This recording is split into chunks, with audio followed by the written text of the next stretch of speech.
اعوذ باللہ من الشیطان الرجیم بسم اللہ الرحمن الرحیم السلام علیکم ورحمۃ اللہ وبرکاتہ۔ ناظرین، آئے دن ہماری بہت سی بہنوں کے مجھے میسیجز آتے ہیں کہ ہمارے شوہر ہمیں طلاق کی دھمکی دیتے ہیں، وہ بھی اس لیے کہ ہم ان کے ساتھ یعنی وہ ہمارے ساتھ غیر فطری طور پر یعنی دوبر میں زنا کریں یا منہ ملیں، اور ہم ان کی یہ بات نہیں مانتے تو وہ ہمیں طلاق کی دھمکی دیتے ہیں۔ اگر ایسا نہ کیا تو ہم تمہیں طلاق دے دیں گے، جبکہ شریعت کہتی ہے کہ ایسا کرنا نہیں چاہیے، جبکہ شوہر کی خواہش ہوتی ہے کہ ایسا کرو۔ کیا طلاق کے ڈر سے عورت یہ کر سکتی ہے یا نہیں کر سکتی؟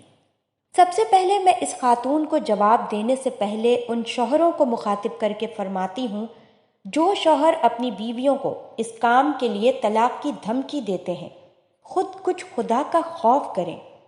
میرے اور آپ کے آقا حضرت محمد صلی اللہ علیہ وآلہ وسلم کا ارشاد گرامی ہے، جو بندہ عورت کے دبر میں کرتا ہے اللہ تعالیٰ کی اس پر لعنت برستی ہے، وہ ملعون شخص ہے، وہ لعنتی آدمی ہے۔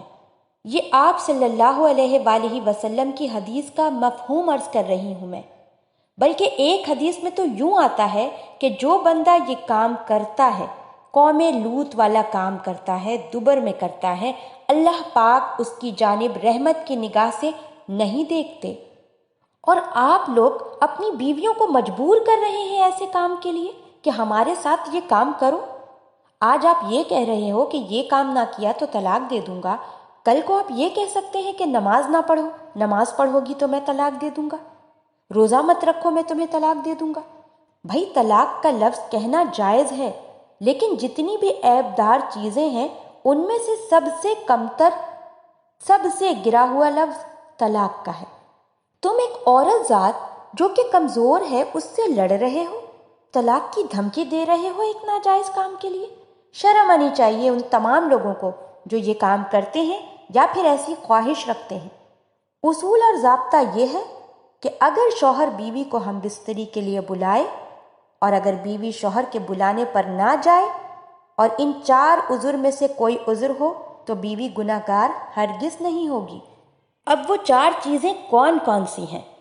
نمبر 1، اگر مرد عورت کو ہم بستری کے لیے بلائے اور عورت کی طبیعت خراب ہو اور وہ شوہر کے پاس نہ جائے تو ایسے میں عورت گناہ گار نہیں ہوگی۔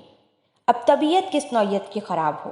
اب یہ نہیں کہ ہلکا سا سر میں درد ہے یا پاؤں میں درد ہے تو بس کہہ دیا کہ بھئی طبیعت خراب ہے۔ طبیعت بخار ہے، زیادہ علالت ہے، ایسی صورت میں وہ اپنے شوہر کو منع کرے گی تو گناہ گار نہیں ہوگی۔ نمبر 2، اگر عورت حالت حیض میں ہے اور اس وقت شوہر ہم بستری کے لیے بلائے اور ایسے میں عورت منع کر دے تو عورت گناہ گار نہیں ہوگی۔ نمبر 3، اگر مرد اعتدال سے زیادہ کر رہا ہے جو عورت کے لیے قابل برداشت نہیں ہے، اس صورت میں اگر عورت روک دے، منع کر دے تو عورت گناہ گار نہیں ہوگی۔ نمبر 4، اگر مرد چاہ رہا ہے کہ میں غیر فطری عمل کروں یعنی دوبر میں کروں، منہ میں کروں تو ایسے میں بھی عورت منع کر سکتی ہے، عورت گناہ گار ہرگز نہ ہوگی۔ تو لہٰذا اپنے شوہروں کو پیار سے سمجھائیے کہ وہ خدا کا خوف کریں، انہیں بتائیں کہ میں تمہاری بات مانوں یا اپنے اللہ کی مانوں۔ پیار سے، محبت سے سمجھائیے، انشاءاللہ وہ آپ کی بات مان جائیں گے۔ اللہ پاک ہم سب کو دین کی سمجھ عطا فرمائے اور اس کے مطابق زندگی بسر کرنے کی توفیق عطا فرمائے، آمین۔ اللہ پاک ہم سب کو دین کی سمجھ عطا فرمائے اور اس کے مطابق زندگی بسر کرنے کی توفیق عطا فرمائے، آمین۔